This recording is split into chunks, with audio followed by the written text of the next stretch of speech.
91페이지 중개 업무입니다. 이번 시간은 공사 안 할 것 같아요. 점심시간이어가지고 끝날라고 하니까 공사 안 하고 강의할 때는 계속 공사해가지고 인터넷 듣는 분들 또 오해할 수 있는데 어쨌든 이게 주변 사무실에 공사해가지고 시끄러운 거니까 양해를 해주시기 바랍니다. 자, 91페이지 업무의 범위입니다. 업무의 범위.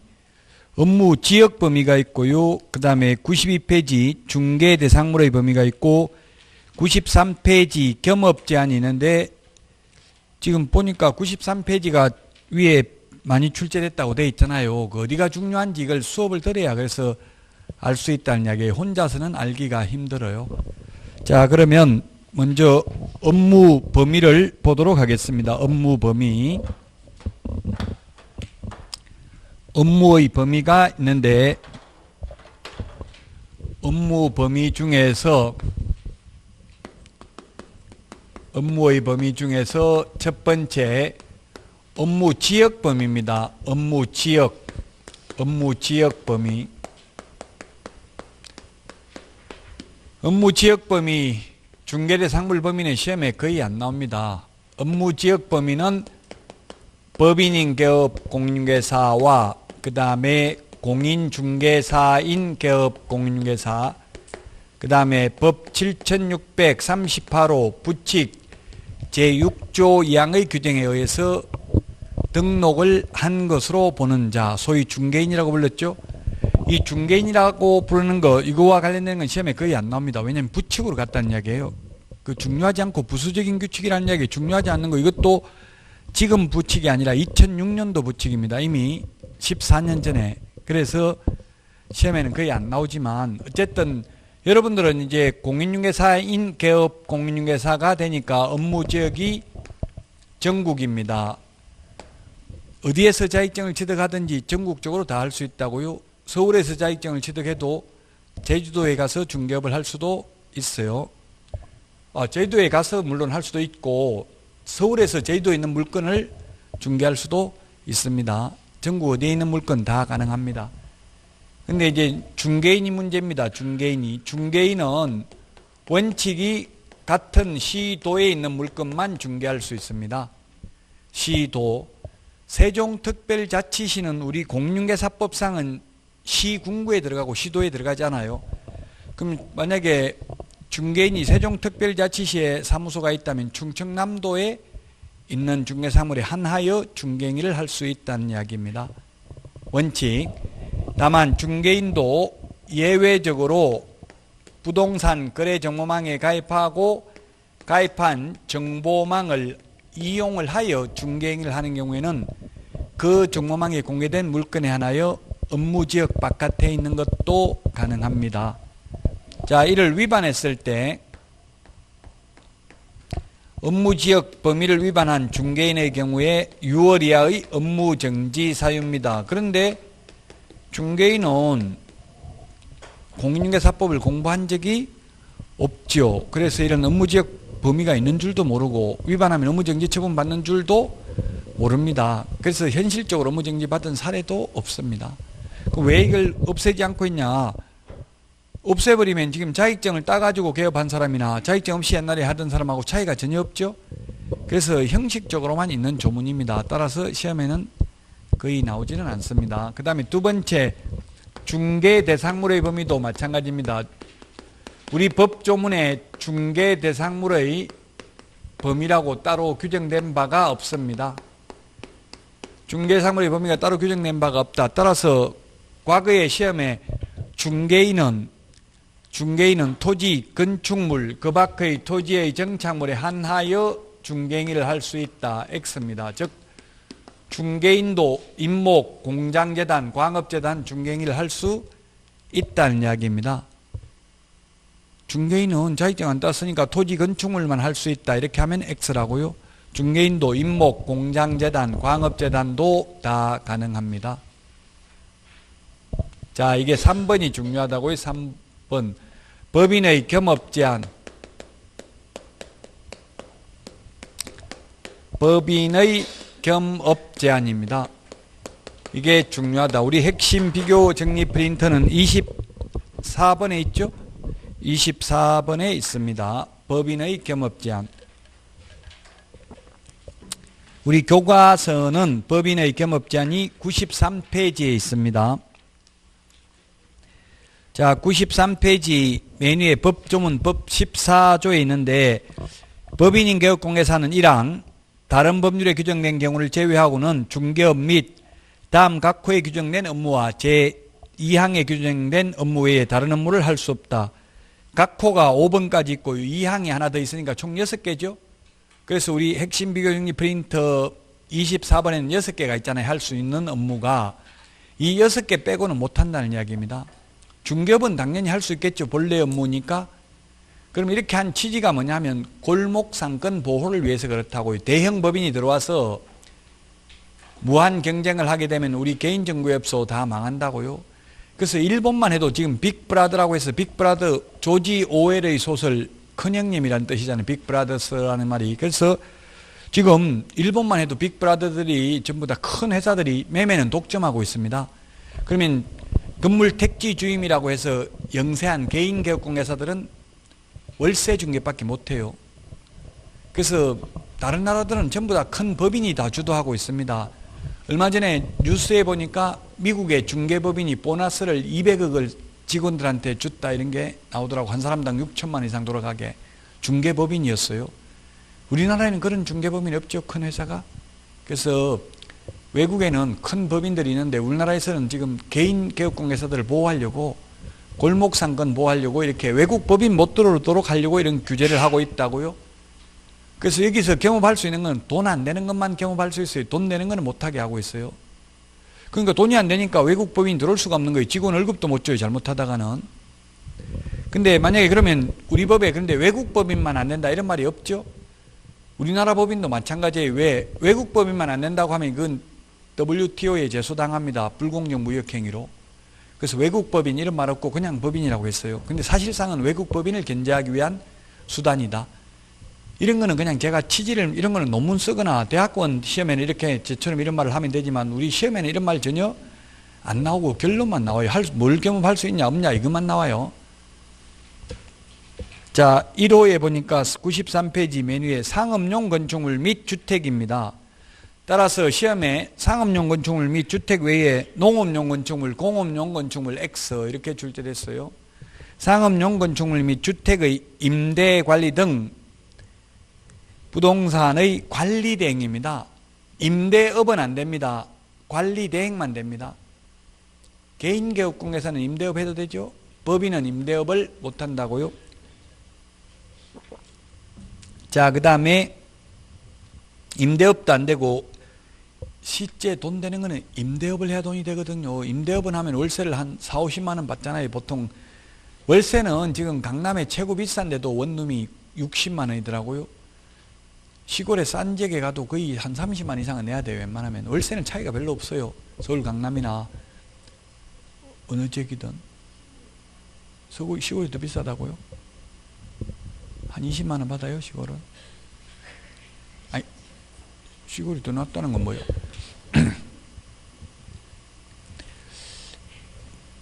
그 수업 시간에는 질문 가급적이면 하지 마세요. 인터넷 듣는 분들이 짜증내더라고. 인터넷 듣는 분들은 또 집중도가 떨어진다고. 그 쉬는 시간에 해야 되는데 또 쉬는 시간에 쉬어야 되니까 또 질문하기 힘들죠. 자, 인터넷 듣는 분들은 정말 힘들어요. 여러분들은 그냥 앉아있으면 억지로 앉아있지만 인터넷 듣는 거는 이게 3시간 앉아있기가 쉽지 않거든요. 하다 보면 뭐 들어 눕고 싶고 누우면 자고 싶고 자면 일어나기 싫고 원래 사람은 끝없는 그 욕망이 끝이 없어요. 그렇더라고요. 와이프도 싸우면 뭐 잘못했다 하시고 잘못했다니까 뭐 잘못했는데 계속 묻는 거에 따지고 그냥 잘못했다면 그걸 끝내야 되는데 뭐 잘못했는데 잘 모르겠다니까 모르면서 뭘 잘못했냐 이렇게 또 따지고 네가 잘못했다고 하라 했잖아. 그래 하라 해서 했는데 또 어쩌라고 그러면 이렇게 하다 보면 끝이 없더라고 욕망이. 그래서 참 쉽지가 않아요 이게 사는 게. 특히 인터넷으로 공부하는 분들은 정말 힘들어요. 그 스스로 자제하고 이걸 듣는 건. 그래서 인터넷 듣는 분들은 꼭 좀 수업은 빠지지 말고 억지로라도 들어야 돼요. 그게 이제 학원 다니는 분들보다는 합격률이 낮은 이유가 그게 있어요. 스스로 통제하기가 어렵기 때문에 그래요. 정말 힘들습니다. 저도 나무 강의 들어보면 틀어놓고 나중에 코 골고 자다 일어나 보면 침만 흘리고 있고 컴퓨터는 꺼지고 없고 그러더라고. 다 끝까지 제가 들어보지를 못했어요. 강의하면서는 억지로 이거 1시간 써가지고 하는데 억지로라고 보다도 뭐 저도 흥분해가지고 맨날 억지로는 아니에요. 억지로 할 때도 있긴 있지만 아프고 이럴 때는 아플 때는 힘들까 그렇지만 그러나 보통은 시간 가는 줄 모르고 하고 이렇게 하는데 남은 거 듣는 게 진짜 힘들더라고요. 강의하는 것보다 훨씬 힘들어요. 앉아서 특히 컴퓨터 모니터 화면 듣고 있는 게 정말 힘들어요. 그래서 정말 인터넷으로 듣는 분들은 정말 존경합니다. 아마 무슨 일이라도 할 수 있을 거예요. 인터넷 들어가지고 이거 합격할 수 있다면. 자, 그 다음에 2호입니다. 2호. 93페이지 2호. 부동산의 이용 개발 및 거래에 관한 상담입니다. 이용 개발에 관한 상담만 되고 이게 돈 내는 거는 개발업을 해야 돈 돼요. 개발업. 개발업이라는 건 뭡니까? 직접 나대지를 사가지고 건물 지어서 파는 거 이런 것도 개발업이에요. 부가가치를 높이는 게 개발업이라고요. 그 보통 지금 제 아는 지인들도 밭 같은 거 이런 거 밭, 전답, 논밭을 사가지고 거기에 다가구 원룸주택 이런 거 지어가지고 소위 통매매라고 하죠. 그 팔면은 보통 아무리 못 남아도 1억 넘게 남는다더라고요. 최소한 한 10억에 팔아도 1억 넘게 남는다더라고요. 세금 이런 거 다 떼고도. 근데 그런 개발업을 해야 돈이 되는데 개발에 관한 상담만 할 수 있다고 이거 개발하면 돈 됩니다. 알려만 줘야 되고 돈 되는 건 못 한다고요. 개발에 관한 상담 여기 개발하면 돈 될 겁니다. 빨리 사가지고 한번 집 지어서 팔아보세요. 이렇게 알려만 줘야 된다고요. 개발업은 안 되고 개발에 관한 상담만 된다. 프린트는 24번을 참고하시면 되겠고요. 그 다음에 개업 공인중개사를 대상으로 개업 공개사 밑줄 치시고 시험에 2번 나왔습니다. 개업 공개사를 대상으로인데 공인중개사를 대상으로 X, 일반인을 대상으로 X 출제됐습니다. 개업 공개사를 대상으로 한 중개업의 경영기법 및 경영정보 제공입니다. 프랜차이즈 가맹점업 할 수 있습니다. 경영기법 제공하고 돈 받아도 된다고요? 누구를 대상으로 한다? 개업 공인중개사. 일반인 대상으로 하면 안 됩니다. 공인중개사 대상으로 하면 안 됩니다. 개업 공인중개사를 대상으로 컨설팅 할 수 있다고요. 중개업 경영기법 및 경영정보 제공. 프랜차이즈 가맹점업이 다 이런 거 하는 거잖아요. 지금 간판 같은 거 똑같이 달고 이렇게 해서. 4호에 보니까 상업용 건축물 및 주택의 분양 대행입니다. 상업용 건축물 주택만 가능합니다. 농업용 건축물 안 되고요. 택지 분양 대행 안 됩니다. 택지 분양 대행. 택지 분양 이런 거는 LH에서 많이 하죠. 택지 분양 하는 거. 만약에 세종시 이런 거 새로 만들면 LH나 이런 데서 분양을 많이 합니다. 그래서 개업공개사는 토지 분양 대행은 안 됩니다. 주택 상가 분양 대행을 합니다. 분양 대행 돈 안 됩니다. 분양업을 해야 돈 됩니다. 분양업은 내가 지어서 분양하는 게 분양업이고요. 분양 대행업은 남이 지어놓은 거 대신 분양하는 것만 가능하다고요. 예, 남이 지어놓은 거 대신 분양하면 얼마 받아요? 보통 MGM이라고 하죠. MGM이 멤버스 겐 멤버스 해가지고 MGM 300, 500 이 정도밖에 못 받아요. 저도 300 뭐 이렇게는 받아봤는데 그게 남는 것 같은데 300 받을 때는 돈 남았는데 나중에 보니까 오히려 손해본 경우도 있고 그렇더라고요. 왜냐면 광고비 이런 것도 직접 또 분양 대행업자가 부담해야 되고 이런 경우도 있거든요. 그 한 300에서 500 정도 받아요. 분양 대행하면. 여러분도 분양받고 싶은 아파트 있으면 저한테 이야기하면 제가 분양 대행해가지고 MGM 300만원 받아서 절반 돌려드리겠습니다. 리턴을 해드리겠습니다. 그래서 대한민국에 있는 어디든지 다 가능해요. 그 개업공개사들만 MGM을 보통 받을 수 있어요. 이게 별로 돈 안 된다고요. 분양 대행하는 거는. 아까 말했지만 직접 지어서 분양하는 게 오히려 돈 더 된다고요. 근데 직접 지어서 외국 법인이면 자본금은 많을 거 아니에요. 직접 지어가지고 분양업을 하면 절반은 남는다고. 모든 상품은 직접 판매하면 50% 남아요. 식당도 잘 된 데는 50% 남는다고요. 안 되는데 손님이 하루에 10명도 안 오면 그 50% 안 남겠죠. 오히려 적자겠죠. 학원도 마찬가지. 어느 정도 학생이 교실에 꽉 찬다면 절반 정도 남아요.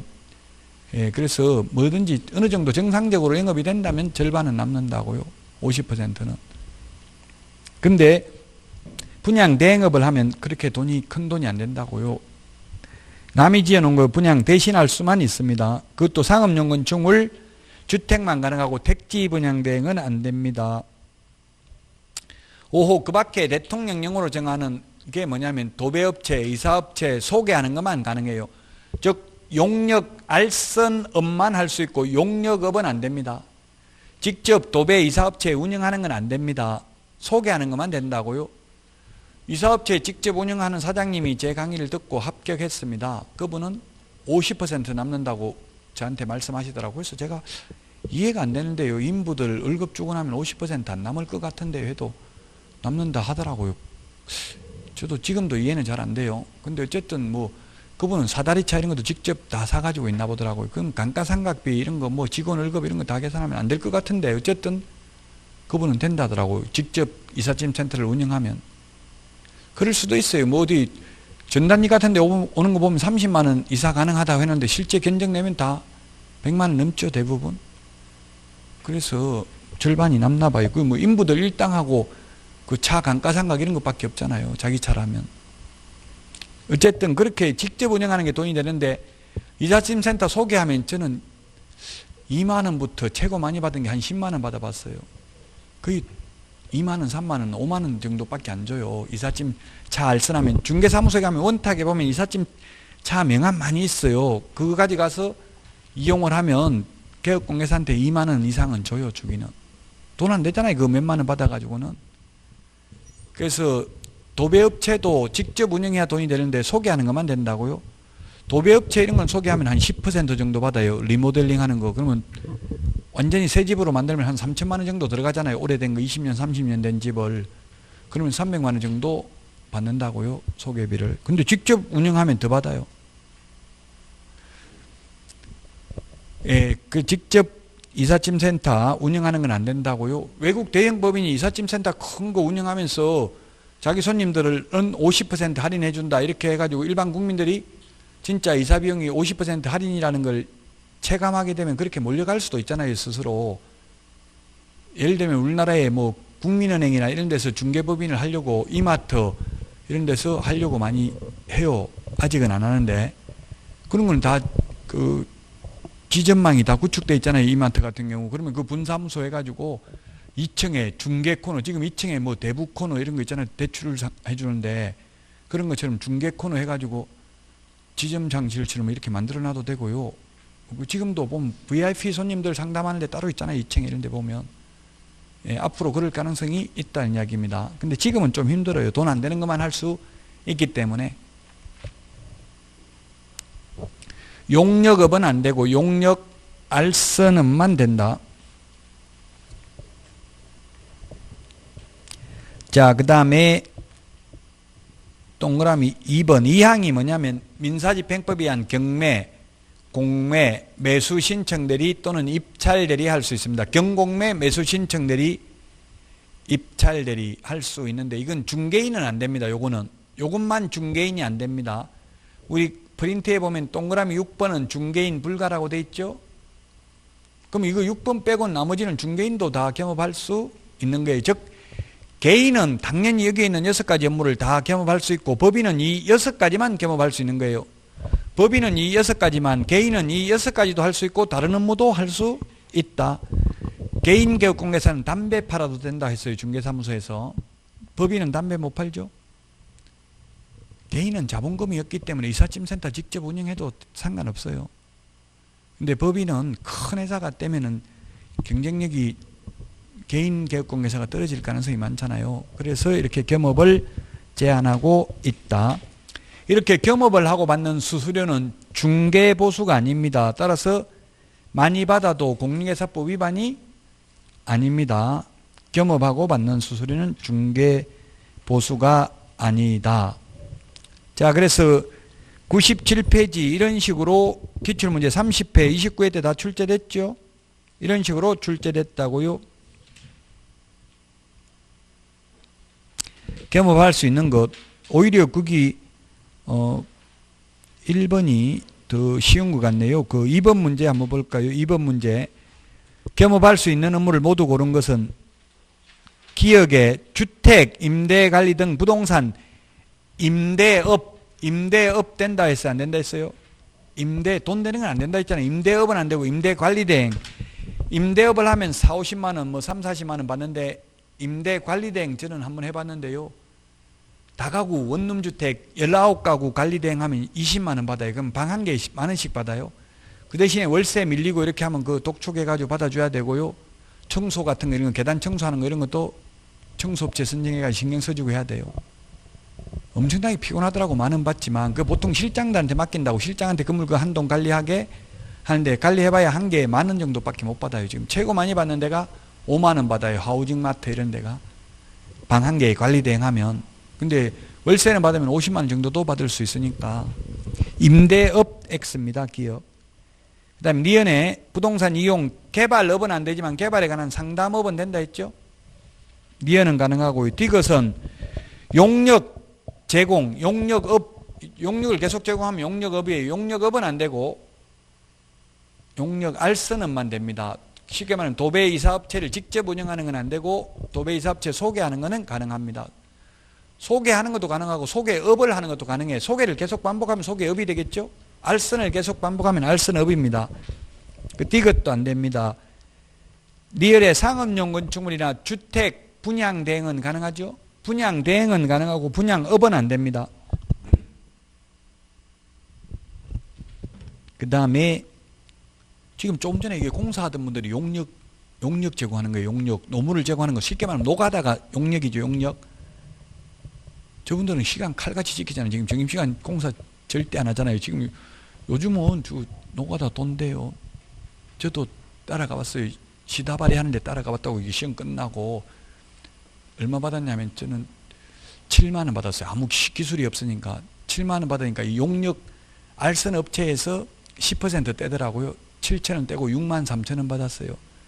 6만 3천 원 받고 집에 가려고 하니까 그 같이 제가 일 도와줬던 분이 어이 박씨 한 잔 빨고 가자 이러더라고요. 그래가지고 받은 거 다 돈 쓰고 가서 집에 가서 욕만 얻으면 꼭 내일부터 나가지 말라 이렇게 해가지고 못 나갔어요. 이게 거의 뭐 전부 김씨 박씨 이렇게 부르더라고요. 나이도 몰라요. 필요 없어요. 노가다로 가면 그게 용역이라고. 용역 노가다는 게 용역 그 노가다 직접 하는 건 안 되고요. 알선하는 것만 돼요. 직접 이사업체 도배업체 운영하는 건 안 됩니다. 자, 그래서 상업용 건축물 분양대행, 주택 상가 분양대행 가능하고요. 미음의 국세 징수법에 의한 공매부동산 입찰 대리, 경매, 매수 신청 대리 다 가능하다고 했죠. 답은 5번입니다. 지금 30회 29회 출제됐죠. 계속 출제된 겁니다. 이게 지금 2년만 나온 게 아니고. 그래서 법인의 겸업 제한이 중요하다고요. 업무 지역범 이런 건 안 중요하다고 했죠. 자, 그 다음에 98페이지 고용인입니다. 고용인. 진도 예습하고 싶으면 예습하기 힘든데 하고 싶으면 한 50페이지 정도씩 하면 돼요. 하루에 8번 만에 끝나니까 한 50페이지 정도 진도 나가면 된다고요. 지금 우리 교재가 520페이지 정도 돼 있잖아요. 그러니까 50페이지에서 40페이지밖에 안 되고 한 60페이지 정도 해야 되겠죠. 70페이지, 7, 8, 56. 예, 한 60페이지 정도 해야 정상이라고요. 하루에 8번 만에 끝나니까. 그러니까 예습하고 싶으면 한 60페이지 정도씩 하세요. 하루에. 98페이지, 99페이지 고용인입니다. 고용인. 자, 그럼 고용인이 뭔지를 먼저 보면 고용인이 있고 고용자가 있습니다. 고용자. 놈자자가 붙으면 사장이고요. 사람인자가 붙으면 직원입니다. 사람인자가 붙으면 직원이다. 옛날에는 사용인이라고 불렀어요. 사용인이라고 하면 일반 국민들이 무슨 말인지 모를 수 있어요. 근데 고용인이라고 하면 고용당한 사람 아니면 고용한 사람 둘 중에 하나라고는 생각하겠죠. 그래서 더 이해하기가 쉽게 되었습니다. 그래서 한국말로 바꿨다는 이야기예요. 고용인. 놈자자가 붙으면 고용자, 사용자 같은 말입니다. 사용자, 고용주, 사장 다 같은 말입니다. 자, 그래서 고용인, 직원인데요. 직원은 두 가지 형태가 있다. 우리 공인중개사법에서는 자격증 따가지고 취직한 사람을 소속공인중개사, 줄여서 소공이라고 하겠습니다. 자격증 없이 취직한 사람을 중개보조원이라고 하고요. 현업에서는 중개보조원님 이런 말 안 하죠. 현업에서는 뭐라고 불러요? 실장님이라고 불러요. 근데 소속공인중개사인지 보조원인지는 알 수 있어요. 명함을 보면 실장 해놓고 자격증 있는 사람은 공인중개사 벌겋게 명함에 새겨놨어요. 보통 실장보다 더 위에 새겨놨어요. 공인중개사라고. 자격증 없는 사람은 그냥 실장. 아무 말 없이 실장이라고 되어 있는 분들은 보조원이라고 보면 되겠죠. 소속공인중개사는 반드시 공인중개사 이런 걸 적어놨다고 명함에 자랑시키려고 꼭 적어놨어요. 명함 보니까 이거 인터넷으로 모바일 명함 이런 게 많이 있더라고요. 무료로 하는 거 사이트 어플이 많이 있어요. 그런 거 해가지고 그냥 명함 달라고 하면 그 휴대폰으로 그냥 보내주고 이렇게 해도 돼요. 자격증 따고 나면 취직 안 해도 명함 새겨 다니도 상관없어요. 자격증 땄기 때문에 공인중개사라 해도 상관없죠. 예, 그러니까 취직 잘하는 비결은 공인중개사 명함도 미리 새겨 놓고요. 그 다음에 이게 블로그 같은 것도 운영을 하더라고요. 내가 이 아파트 살면서 블로그를 운영하는 게 꼭 부동산 관련된 거 아니라도 블로그를 운영하면 이웃이 많고 이러면 이게 인터넷을 잘하는구나. 블로그 잘하는 사람 취직하기 쉬워요. 그래서 그런 것도 블로그 마케팅 이런 걸 교육하는 데가 많으니까 그런 것도 좀 받아가지고 블로그를 운영하고 있고 그러면 나이 많아도 원래 나이 많으면 좀 취직하기가 어렵거든요. 난 나이는 많지만 이렇게 인터넷 잘한다 이러면은 취직 다 해요. 나이 많은 사람을 제가 어제 연수교육을 해보니까 저부터도 안 뽑겠어요. 사실 솔직히 70 넘으니까 뭐 강의도 무표정하고 딱 발장 끼고 막 하루 종일 가만히 앉아가지고 있고 그래서 소개하라고 해서 어떤 분인지 보려고 소개하라고 했더만 뭐 권위를 지켜야 된다 했는데 그렇게 입 딱 다물고 있는 게 권위 지키는 게 아니죠. 그럼 손님들이 좋아하겠어요? 권위 지키는 게 아니고 다 도망간다고 오지도 않는다고요. 젊은 분이 와가지고 무서워서 오지도 않는다고요. 권위를 지키려면 묻는 건 정확하게 대답하고 묻지 않는 거 말 많이 할 필요 없어요. 너무 막 묻지도 않는데 뭐 좋다 막 돈 번다 하면 그렇게 좀 네가 하지 왜 나보고 하라는데 이렇게 나온다고요. 그 분동은 잘할 것 같은 분들이 오히려 못해요. 너무 말 많고 이러면 묻는 거는 그 대신 정확하게 대답해야 돼. 묻는 거 말 안 하고 있으면 안 되겠죠. 저도 소속공인중개사를 취직해봤어요. 저는 상무, 전무도 해봤어요. 예, 이거 명칭야를 불문하고 상무, 전무, 실장 등을 불문하고 사실상 고용자, 사용자, 사장 밑에서 근무하는 사람은 다 고용인입니다. 직원입니다. 쉽게 말하면 한마디로 말하면 직원입니다. 자, 그래서 소속공인중개사의 용어 정의는 개업 공인중개사에 소속된 공인중개사로서 중개 업무를 하거나 개업공개사의 중개 업무를 보조하는 자를 중개보조원이라고 합니다. 중개보조원이라고 하는 게 아니라 소속공인중개사라고 합니다. 중개보조원은 공인중개사가 아닌 자로서 중개 업무는 못하고 현장 안내 및 일반 서무 등 단순한 업무를 보조만 할 수 있습니다. 중개 업무는 못합니다. 중개 업무가 뭔지 우리 공인중개사법 규정에는 없습니다. 규정에 없기 때문에 우리는 뭐 학설은 시험에 안 나오니까요. 유권 해석을 의뢰받을 수밖에 없어요. 유권 해석. 유권 해석이라는 것은 국민신문고에 질문 올려가지고 국토교통부 장관 직인이 지켜서 답변이 돌아오면 그게 유권 해석입니다. 그 유권 해석은 중개 업무가 무엇인지 물으니까 계약서 작성, 그 다음에 확인 설명,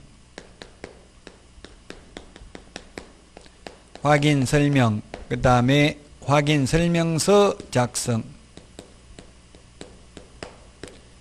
이게 이런 것들은 중개 업무로 보아야 할 것입니다. 이렇게 해석하고 있어요. 그럼 중개보조원은 확인 설명도 못하고 계약서 작성도 못하죠. 그럼 현업의 실장님들이 자격증 없으면 손님 데리고 집 구경시키러 데려가는데 이거 도배가 깨끗합니까? 대출은 얼마 돼 있습니까? 이런 거 물으면 시험에 나오면 저는 보조원이기 때문에 절대 설명할 수 없습니다. 이렇게 해야 돼. 시험에 나오면. 근데 현업에서 그러면 다 가버리겠죠. 손님. 뭐 이런 인간이 다 있냐 이렇게 하고 아마 집 안 본다고 할 수도 있어요. 그게 참 조심스럽더라고요. 저도 상무로 근무하면서 도배 깨끗하냐 이렇게 묻는데 안 깨끗합니다. 그러니까 저는 안 깨끗한 거 볼 필요도 없다 이러면서 안 본다 하더라고요. 더 이상 안 본다 하더라고요. 또 깨끗하다고 거짓말 시켜놓으면 금방 보고 나면 왜 그 사기쳤냐 깨끗하다고 이렇게 나오겠죠. 그래서 조심스러워요. 그런 게 말 미리 하는 게. 원래 보조원은 말하면 안 되지만 소속 공개사라 하더라도 저는 그랬어요. 그래서 일단 한번 보시고 사무실에 들어가면 사장님이 자세하게 브리핑 해드릴 겁니다. 일단 한번 보시고 말씀하시죠. 이렇게 하고 적답을 피했어요. 괜히 너무 명확하게 그런 걸 말했다가 금방 들통나니까 문제가 될 수 있더라고요. 자, 그래서 보통 그래서 요즘 실장 입사 조건이 운전면허 소지자, 자기 차 가지고 있어야 되고 이런 것도 있더라고요. 그 손님들이 저 같으면 100m 이런 거는 걸어서 가고 싶은데 손님들은 걸어가는 거 싫어하나 봐요. 무조건 차 태워 가지고 가나 봐요. 실장 차 태워 가도 아마 기름값도 안 주는 것 같은데 그런 거 안 주는 것 같더라고요. 그냥 월급에 포함되어 있는 것 같더라고요. 대체로 보니까 자기 차 가지고 가야 되고 이런 게 있더라고요. 여러분들도 면허증 혹시 없으면 자격증 취득하고 나서 면허증 취득해 놓으세요. 저도 지금 대형 면허 따려고 생각하고 있어요. 시험 끝나고 나면 이제 강사 잘리고 나면 할 게 없잖아요. 이제 마을버스 이런 거 운전하려고요. 마을버스 운전해도 한 250만 원은 받는다 하더라고요. 자, 그래서 중개업무는 못합니다. 중개업무. 보조원은 중개업무를 못한다고요. 예, 그래서 이제 고용인에 대해서 계략적인 걸 말씀드렸으니까 책 보고 다시 보충을 하도록 하겠습니다.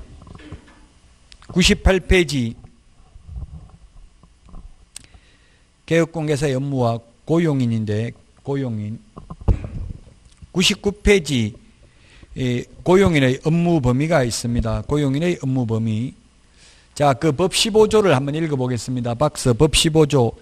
개업공인중개사는 소속공인중개사 또는 중개보조원을 고용하거나 고용관계가 종료된 때에는 등록관청에 신고해야 됩니다.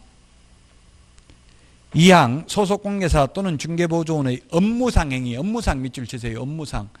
모든 행위가 아니라 업무상 행위는 그를 고용한 개업공개사의 행위로 본다. 본다 동그라미 하십시오. 추정한다가 아니라 본다. 모든 행위가 아니라 업무상 행위. 그러면 이 업무상 행위인지 아닌지는 주관적 의사가 중요한 것이 아니라 객관적 사실로 보아 사회 통념상 판단합니다.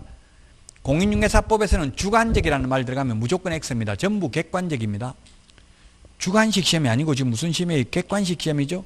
그래서 공인중개사법상은 판례에 보면 무조건 다 객관적입니다. 주관적 의사가 중요한 게 아니라 객관적 사실로 보아서 중개업무에 해당되는지 여부를 판단해야 된다. 그래서 그 판례가 뭐가 있느냐 하면 실장이 계약금 중도금을 매수인이 매도인에게 전달해달라고 중개사무소에 맡겨놨는데 실장이 떼먹고 출근을 안 해버렸습니다. 그럼 사장이 업무상 행위면 그를 고용한 개업공개사의 행위로 보고 책임져야 되죠. 업무상 행위가 아니면 이제 사장은 그런 거예요. 내가 돈 떼먹으라고 시켰냐. 교육 떼먹지 말라고 시켰는데 지가 돈 떼먹고 가는 까지 내가 어떻게 책임지냐. 발 달린 진성 그걸 내 마음대로 어떻게 하냐 이렇게 한 거예요. 근데 판사는 물론 네가 교육시켰다 하더라도 그건 사회통념상 객관적으로 보아서 국민들을 보호해야 되는 입장에서 비춰볼 때 그거는 업무상 행위로 보아야 된다. 다만 나이트클럽에서 실장이 나가서 부킹하다 싸움해가지고 손해를 입힌 거 그런 거는 업무상 행위로 볼 수 없으므로 손해배상 안 해도 된다.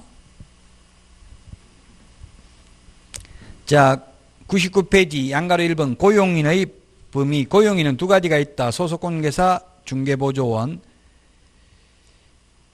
그리고 100페이지 표까지 다 했습니다. 아까 차이 나는 점. 그 양가로 3번 표 밑에 보니까 고용관계 종료신고. 고용관계 종료신고는 고용신고, 고용관계 종료신고가 있는데 동그라미 1번 고용신고가 있는데 동그라미 1번의 고용신고는 업무개시 전입니다. 업무개시 전에 밑줄 치시고요.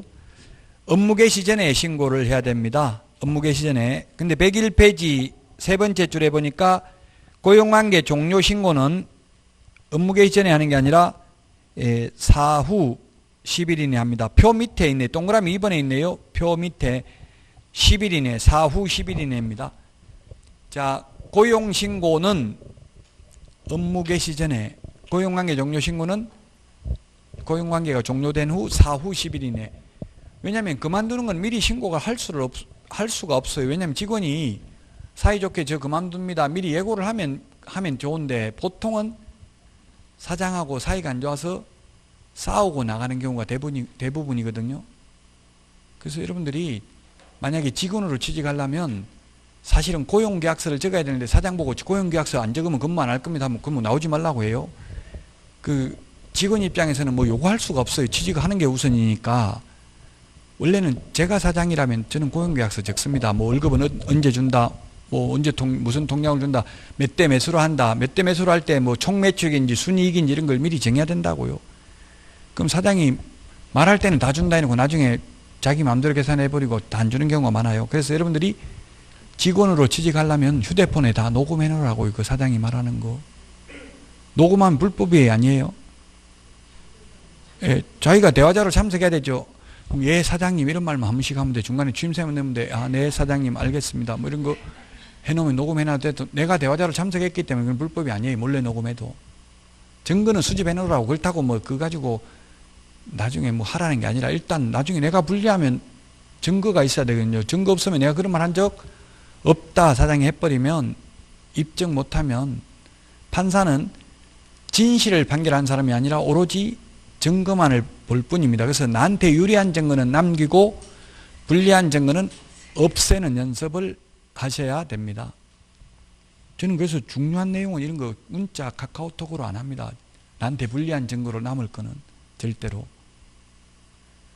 전화해가지고 하면 전화한 거는 그쪽에서 녹음을 할 수는 있는데 녹음 안 하면 무슨 통화했는지는 몰라요. 통화 기록조회도. 통화 시간만 나와요.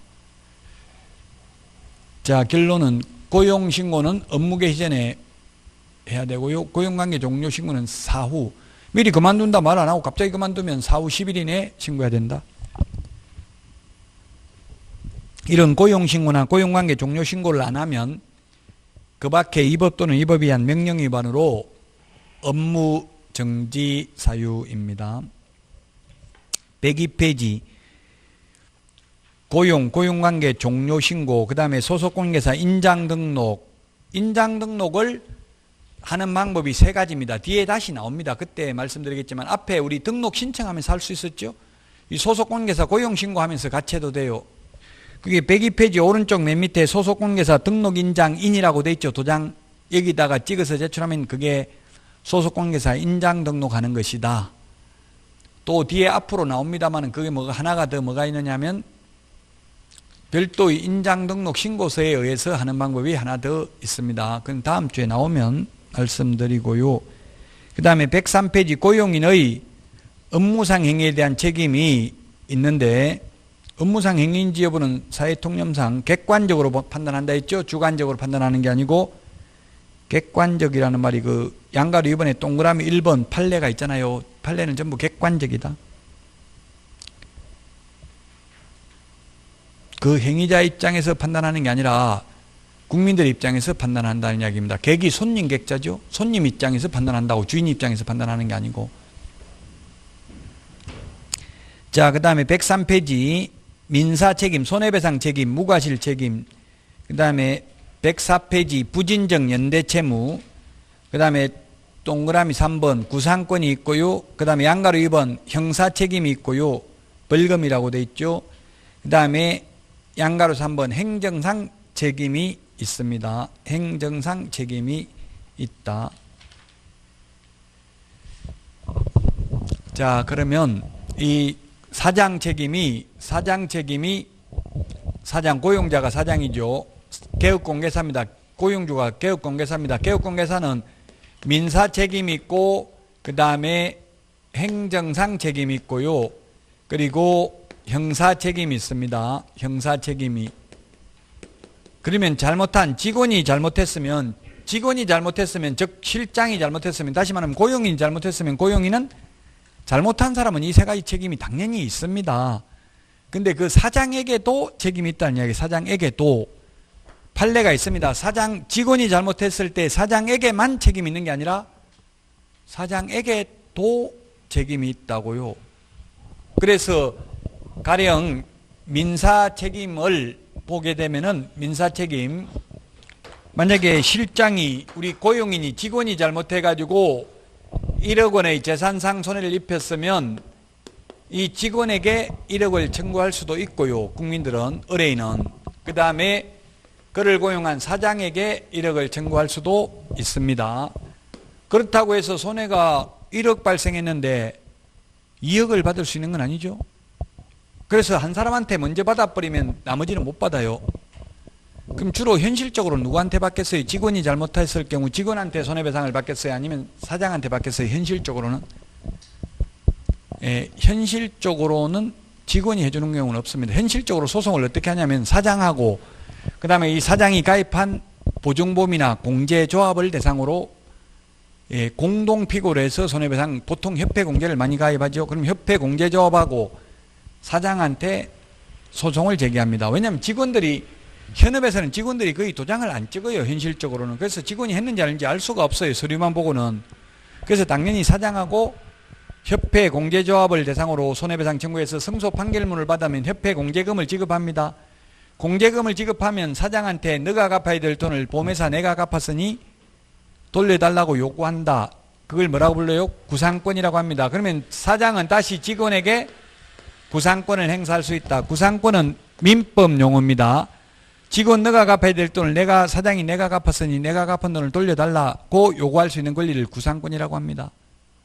그리고 이 사장하고 직원하고의 관계가 부진정 연대 채무라고 했습니다. 부진정 연대 채무. 부진정 연대 채무, 그냥 쉽게 말하면 진정으로 연대보증을 쓰지 않았지만 연대보증 선 것과 비슷한 책임이 있다, 이 뜻이에요. 쉽게 말하면. 즉 직원 고용하면서 사장이 너 잘못하면 내가 다 손해배상 해줄 테니까 신경 쓰지 말고 이래라, 이런 말 한 적 없죠. 말한 적은 없지만, 연대보증 써줄게 이런 말 한 적 없지만 사실상 연대보증 선 것과 비슷합니다. 연대보증이라는 게 무섭죠. 주채무자와 동일한 채무를 부담하는 게 연대채무입니다. 최고 금색의 항변권이 없다고 하는데 민법 용어로는 어려운 말인데 시험에 그런 말 안 나오니까 생략하고요. 어쨌든 민사책임이 있습니다. 그래서 여러분이 만약 사장이 된다면 고용계약서 적을 때 만약 실장의 고의가실로 인하여 손해가 발생한 경우는 그 손해를 배상해야 된다, 이런 걸 적는 게 좋겠죠. 사장도 그 고용계약서를 적는 게 좋아요. 책임의 한계를 명확하게 하기 때문에. 그래야 직원이 아이고 잘못하면 안 되겠다, 사기치면 안 되겠다, 이런 걸 느끼겠죠. 근데 현실적으로 사장들이 고용계약서 적는 걸 거의 못 봤어요. 그래서 심지어 그래서 직원 고용할 때 재산세 납부증명서 이런 걸 떼오라고 할 수도 있어요. 나중에 그거 압류하려고. 아니면 연대보증인을 세우라고 할 수도 있어요. 심지어 그런 데도 있더라고. 그러니까 직원이 취직을 안 하더라고. 그렇게 연대보증까지 세우면서 취직할 필요가 있냐, 이렇게 하는 경우도 있더라고요.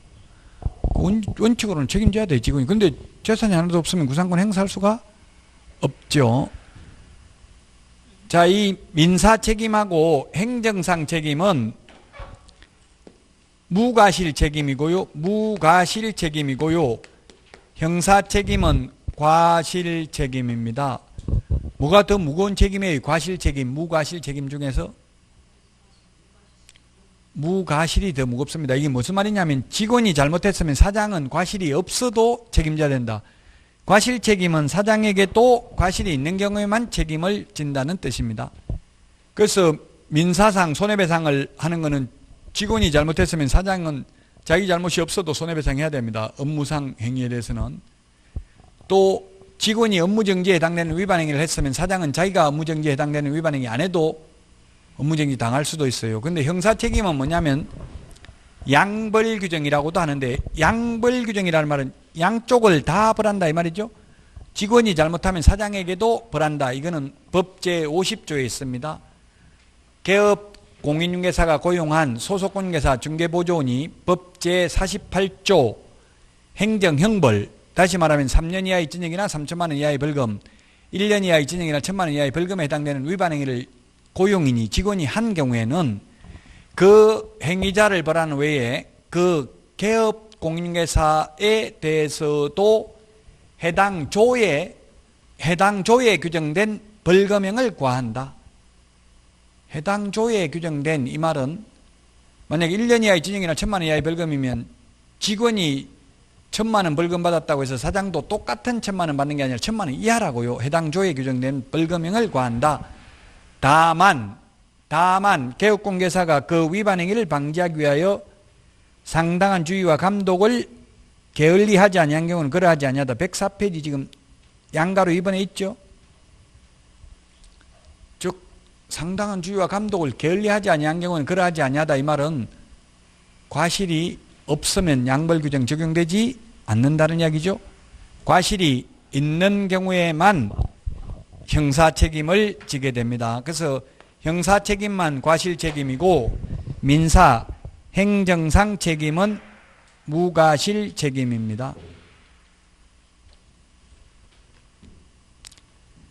자, 106페이지 문제 보겠습니다. 106페이지 문제 보겠습니다. 30회 작년에 기출문제네요.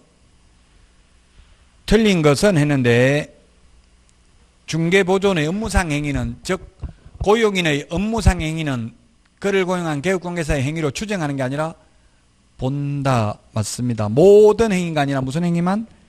업무상 행위만. 2번 고용관계가 종료된 때에는 14일이 아니고 10일. 우리 그 프린터는 몇 번 했어요? 10일이?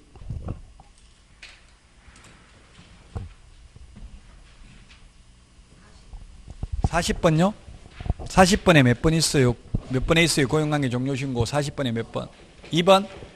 40번에 2번 밑줄 치놓으세요. 이 프린트만 하면 80점 받는다고 했죠? 이 프린트 정확하게 알면. 작년에 수험생들이 그러더라고. 이게 프린트만 알면, 정확하게 알면 40점 맞는다는 것 믿을 수 없었는데 이게 마법의 프린트가 될 줄은 꿈에도 생각 못했다. 가슴 벅찬 희열을 느꼈다. 시험지를 받아보는 순간. 이런 거 인터넷에 엄청나게 많이 올라왔어요. 저한테 댓글 단 거 보면. 요즘은 인터넷에 쌍방향 소통 시대이기 때문에 계속 변해야 됩니다. 자, 그래서 14일이 아니고 10일입니다. 10일. 14일이라는 숫자도 있어요. 우리 법에. 그래서 14일이라는 게 나온 거예요. 나중에 뒤에 가면 매수 신청 대리인 등록은 14일 이내에 해줘야 돼요. 근데 고용관계 종료신고는 10일입니다. 2번이 정답이고요. 그 다음에 3번 중개보조원이 중개업무와 관련된 행위를 함에 있어서 과실로 거래 당사자에게 손해를 입힌 경우 그를 고용한 개업공개사뿐만 아니라 보조원도 책임있다. 사장에게도 책임있다고 했지 사장에게만 책임있는 거 아니라고 했죠. 직원이 잘못하면. 맞고요. 그 다음에 4번에 소속공개사로 고용한 경우에 개업공개사 및 소속공개사의 자격증 원본을 게시해야 된다. 원본, 직원 소속공개사 자격증 원본을 게시 안 하면 소속공개사가 처벌받아요? 사장인 개업공개사가 처벌받아요? 사장이 받습니다. 저도 실장으로 근무하면서 제 자격증 코팅해가지고 액자에 안 넣고, 사장 거는 액자에 넣어놓고 제 거는 코팅해가지고 밑에다 붙여놨더니만 사장이 오더만 저거 빨리 안 떼면 갖다 버리겠다 이러더라고요. 근무하는 이상 사장 말을 안 들을 수가 없잖아요. 왜 그러냐고요? 이해가 안 돼요. 사장이 왜 그런지. 저도 이해는 안 되는데 아마 뭐 잘난 척 하려고 그런지 자격지심이 있어서 그런지 저는 그 자격증만 걸어놓은 게 아니고 박사 학위증 이런 거까지 다 걸어놨거든. 그러니까 빨리 저거 안 떼면 갖다 다 버리겠다 이러더라고요. 재수 없다고 아마 그랬는 것 같아요. 그래서 다 뗐어요. 안 떼면 안 돼서. 그러니까 떼도 걱정할 게 없는 게 내가 처벌받는 게 아니라 사장이 처벌받는다고. 나는 분명히 게시하려고 했는데 사장이 못하고 그래서 못했습니다. 이렇게 하면 돼요.